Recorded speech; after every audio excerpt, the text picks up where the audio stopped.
愛上了看見你如何不懂謙卑，去講心中理想不會俗氣，猶如看得見晨曦，才能歡天喜地抱着你。我每次回來多少驚喜，也許一生太短，陪着你，情感有若行李，仍然沉重待我整理。天氣如果要用一句話來形容一位老師的一生，我想也可以這樣講：老師的青春也許會慢慢過去，但老師的影響卻會在生的人生中不斷延續。退休不是告別任程的成長，而是將積攢半生的業力、智慧和熱愛，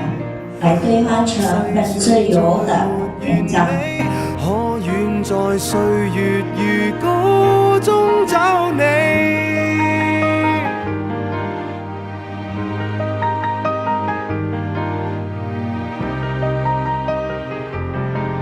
一位老師的一生或許不會轟轟烈烈，但卻能在無數學生的人生中留下深刻的記憶。講所有道理，何時放鬆我自己，才能花天酒地抱着你？我說過如何一起高飛，這天只想帶走還是你，如重溫往日遊記，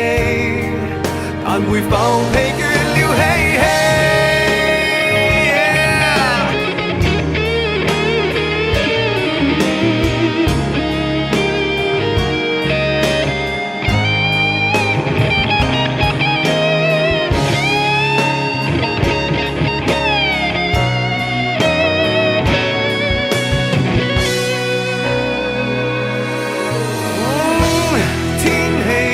似預期，